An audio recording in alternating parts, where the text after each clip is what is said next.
اليوم السيد الوزير انت راك كتعترف بعظمه لسانك انكم ما قادرينش توفوا بالالتزامات اللي عطيتوها ديال مناصب الشغل. انت قلتيها قبيله. نرجع لنظام الحمايه الاجتماعيه. الحمايه الاجتماعيه فيه بزاف ديال الثغرات. اولا هذه النقطه ديال المؤشر. ماذا يعني المؤشر؟ بناء على ماذا؟ اليوم كنشوفوا ناس دار تعبئه مشى ليه الدعم.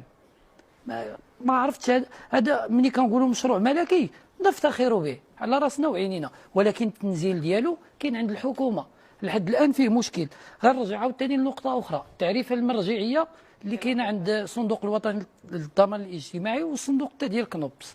اليوم كنقولوا لواحد السيد مشى دوز عند الطبيب عام او لا خاص، كنقول له راه التعريفه المرجعيه عندك هو 80 درهم. واش كاين باقي شي طبيب اليوم كيدوز في القطاع الخاص ب 80 درهم؟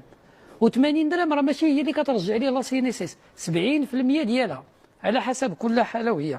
نرجع لواحد النقطه التي اثارت واحد الموجه يوم امس، انه وزير الصحه خرج بتوقيف الاعانات للمصحات الخاصه.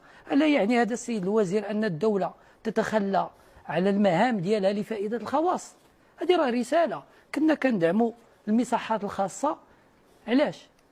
باش اننا نرفعوا يدينا على المستشفى العمومي. لا يعقل اليوم اننا نجيو ونقولوا راه كاينين اصلاحات. كاينين اصلاحات ذكرتي يعني المستشفيات الترابيه، يعني الوحدات الصحيه الترابيه، المجموعات الصحيه الترابيه. القانون راه خرج السيد الوزير سنه 2023. اليوم حنا في نهايه 2025 مازال ما كاين والو. رجع قلتي السي اش في غيتفتح، السي اش في راه داروا لي ريكريتمون ديال الناس، فيه تزييجات، فيه كل شيء واقف هذاك السبيطار مده سنتين. ماذا تنتظرون؟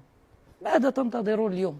علاش غنتسناو حنا حتى يخرجوا الناس يحتجوا عاد باش نجيو نبداو نسرعوا؟ واش كاينين شي اسباب موضوعيه؟ قولوها لينا نعرفوا شنو كاين. عاوتاني غنبغي نرجع يعني لهذا الحراك. كنبغي نتاسف على الخرجات المستفزه لبعض الوزراء وبعض البرلمانيين المحسوبين على الاغلبيه، وكنبغي كذلك نرجع لهذاك البيان ديال رئاسه الحكومه او رئاسه الاغلبيه اللي كان كله لغه خشب. شنو زعما لغه خشب؟ نعم، شنو هي لغه خشب؟ لغه خشب يعني انه غادي نقوموا باجراءات اللي لحد الان ما كاين حتى شي حاجه على ارض الواقع. راه يعني مثلا في واحد الدعوه للحوار كان ربما من المفترض من الجهه الاخرى انه تكون مثلا سواء استجابه ولا مثلا شي ارهاص. شوف، ملي كنقولوا الجهه الاخرى راه الشعب المغربي كامل معني بهذه المشاكل هذو ديال الصحه وديال التعليم وديال الشغل. راه الشعب المغربي كامل خصك تحاول